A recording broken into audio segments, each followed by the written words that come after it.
Hi everyone. In last class, we have discussed about the surge impedance and natural loading, that is a reactive power subject, advantages and disadvantages of types of compensating equipment for transmission line, and also we have discussed about fundamental transmission line equation. Today we shall discuss about the uncompensated line on open circuit, in that voltage and current profile. If you consider that a lossless line, okay, a lossless line is energized. A lossless line is energized by a generators at the sending end is open circuited at the receiving end.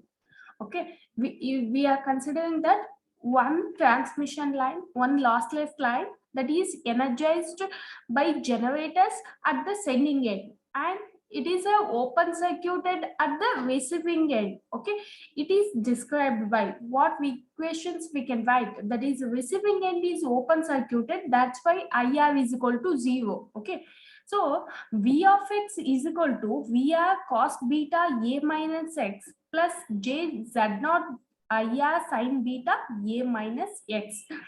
I of x is equal to J into VR divided by Z naught sin beta A minus x plus IR cos beta open bracket A minus x close bracket.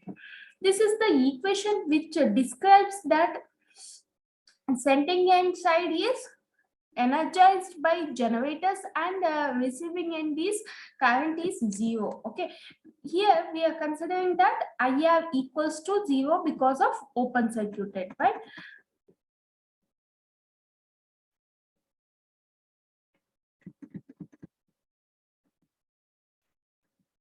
IR is equal to 0. If that is the condition, what you'll get, V of x is equal to VR cos beta A minus x, and I of x is equal to J into VR divided by Z naught sin beta A minus Ex.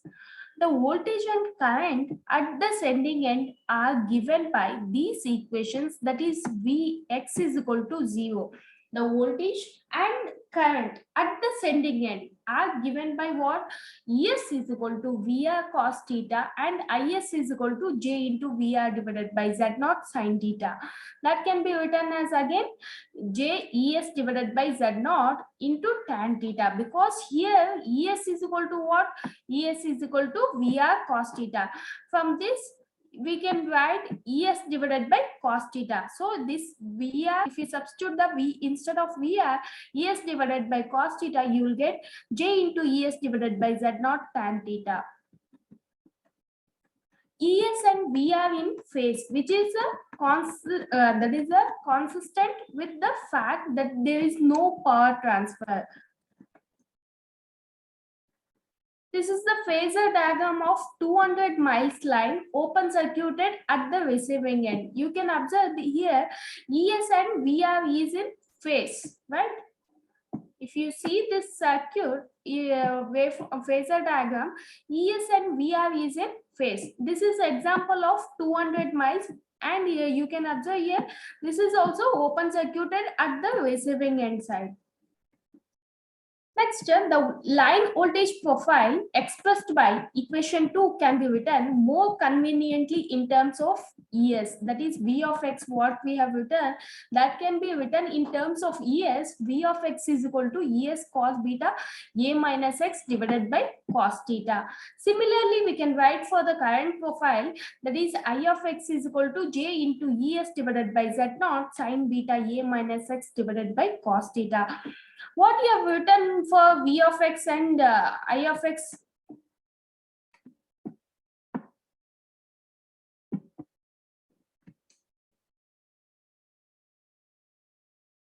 Here we have written that V of x is equal to VR cos beta A minus x. We should write in terms of ES. Okay, we are writing in terms of ES. What you'll get, V of x is equal to ES cos beta A minus x divided by cos theta. Okay.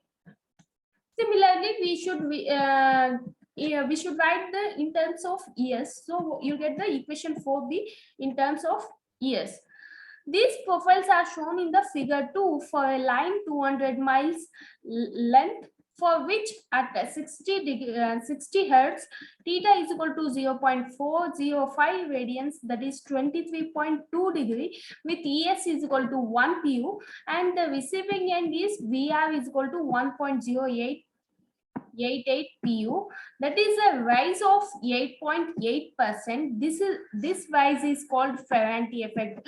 If you see that sending end side is 1 and the receiving end side is 1.088 pu, the rise 1 to 1.088, that is a rise of 8.8%. that is nothing but a Ferranti effect. A Ferranti effect, what we call that is, if it is a sending end voltage is, for example, 230, more than 230, and that we call as a Ferranti effect. Okay, more than sending voltage, more than sending side. Okay, this is the voltage profile. You can observe what sending end side is 1 and it is raised to 1.088 pu at the receiving end side. Okay, that too for x miles. Here we have taken the 200 miles. Okay, just to it is an example, 200 miles. And similarly, current profile also you can observe here, 0.429 pu, and at the receiving end side it became to 0. That is because we have taken the open circuit, right? For open circuit, receiving end side is open circuit, so the current will be 0, but at the starting it is a 0.429 pu. Okay,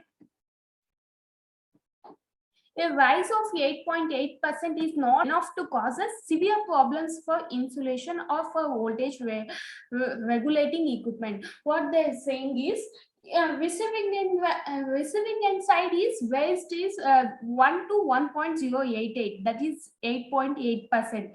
That will not cause any severe problems on insulation or any voltage regulating equipments. Okay, but if 400 miles, if we take a more than 200 miles, for 400 miles the open circuit voltage would be 1.579, which is unacceptable. Okay, because if not dangerous, if not it is a dangerous. At 775 miles the voltage rise would be infinite. For 500 miles only we got at the receiving end 1.579. If we consider for 775 miles, what will be the receiving end voltage? Okay, what will be the rise at the receiving end voltage? We cannot imagine only. The voltage rise would be infinite. It may be infinite. The operation of such a line is completely impractical without some means of compensation. Okay, for such a long line we should use the compensation, because if we use if it happens like that, the whole line may get damaged, and which is connected to the equipment, right? The line which is connected to the equipment will also be in a dangerous.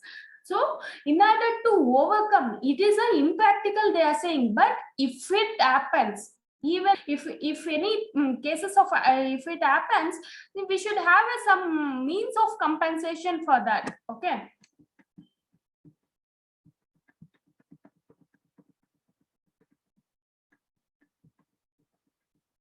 in practice, the open circuit voltage rise will be greater than is indicated by equation 3, you can observe, which assumes that sending voltage is fixed.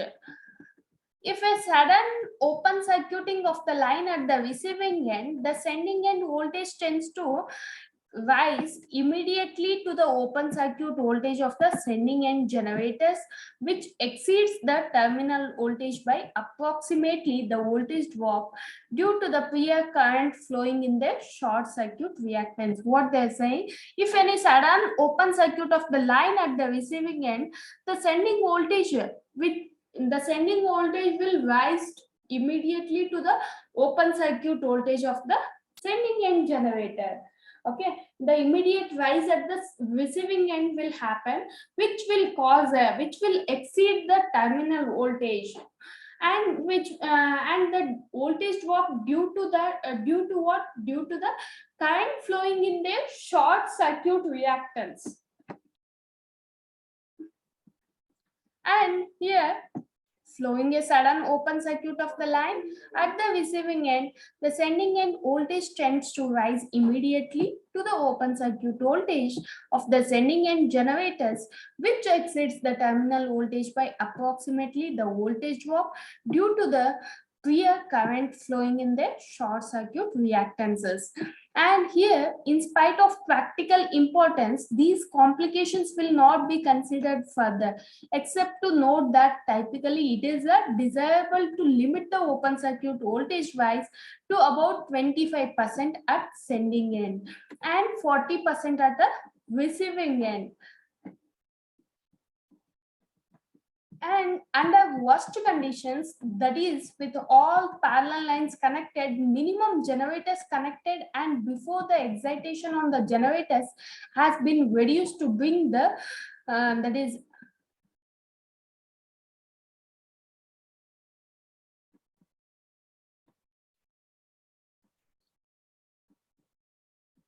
voltage to safe level.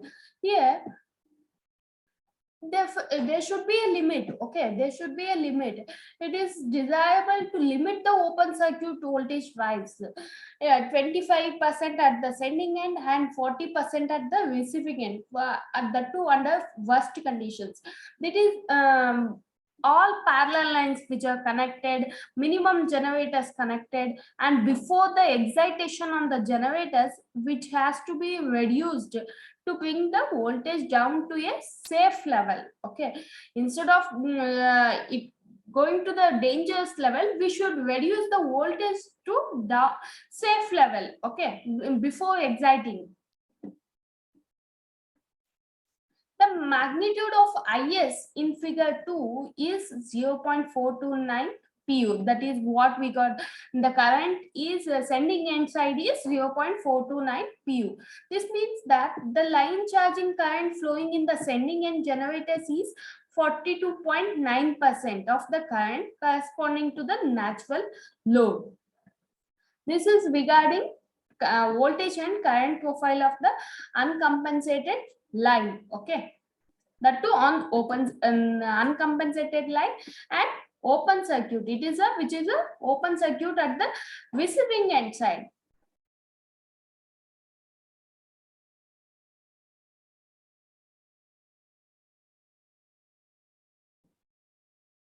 These two circuit is main important. By seeing this only we can explain, and these are equations you need to mention if they ask in the exams.